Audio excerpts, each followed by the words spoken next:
As Germany entered the 20th century, its economy was the most dynamic in Europe, but its authoritarian political system was marked by paralysis.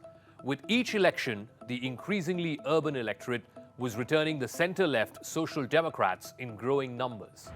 By 1890, the Social Democrats, who had adopted a Marxist program of revolution at the heart of their politics, they received more votes than any other party. By 1912, the Social Democrats had more voters supporting them than the next two largest parties put together. Both the Centre and Social Democrats were able to create parties with a mass base in German society. But not everybody was happy with this newfound economic prosperity. The Junker elite, which comprised of the landed agrarian as well as rich industrial classes, were afraid of losing their power and influence. Eventually, they created enough pressure between the monarchy, the military, and the modern political system that Germany eventually went to war in 1914, the First World War. Germany ended up on the losing side. That is a bet that Germans never want to make ever again. Today, 100 years later, it is this circumspect nature that's wanting the German government not to repeat the mistakes of 1914.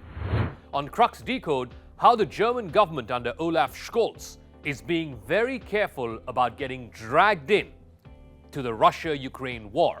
While Germany makes the right announcements, action on the ground is not commensurate.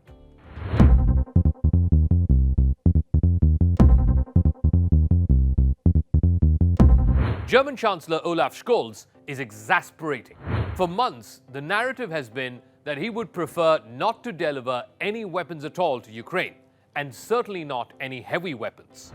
The Chancellor had to be forced into every single concession, and that means that the weapons that Ukraine needs now are delivered weeks from now.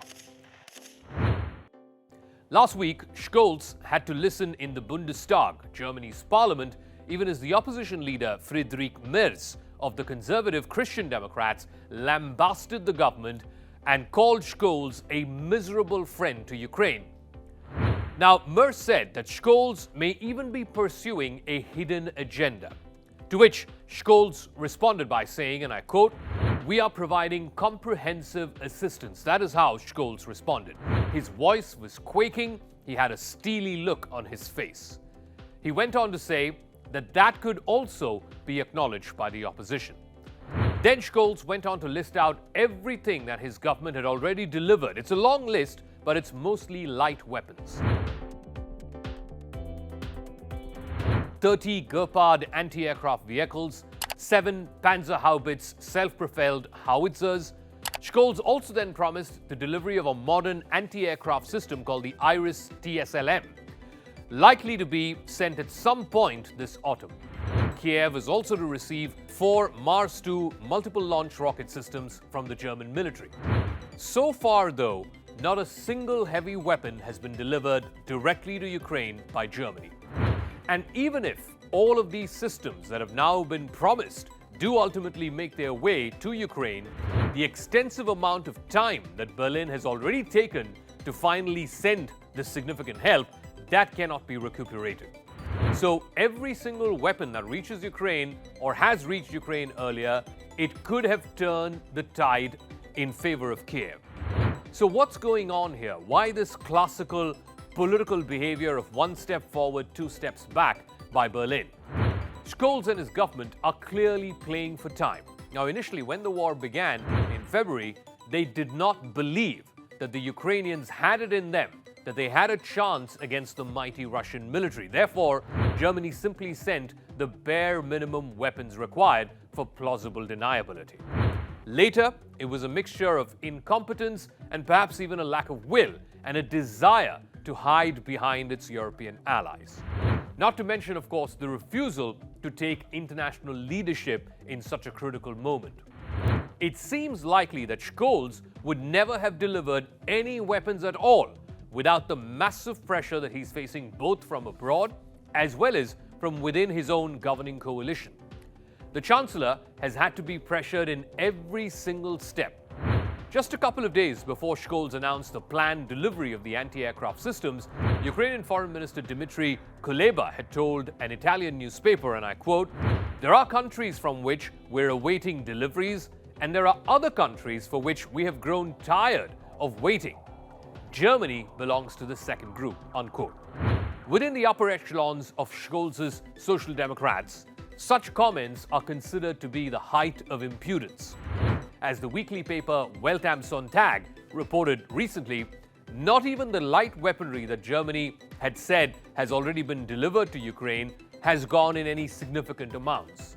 Between the 30th of March and the 26th of May, that's a 2-month period, only 2 deliveries from Germany have arrived, and they were made up of smaller weapons like anti-tank mines.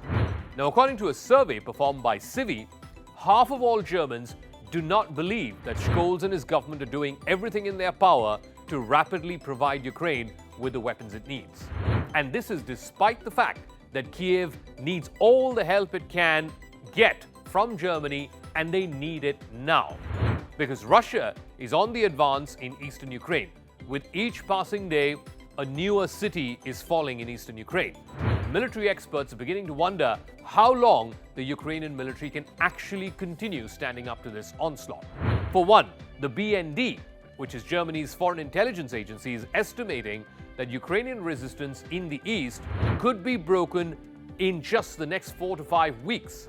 In a number of classified briefings in recent days, the BND analysts have noted that while the Russians are moving much more slowly than they did initially at the beginning of this war, they are able to conquer small bits of territory every single day. The BND, in fact, thinks it's possible that Putin's troops could bring all of the Donbass under their control by the end of August, which means it makes a huge difference whether German weapons are being delivered now or are they being promised to be delivered sometime later this summer.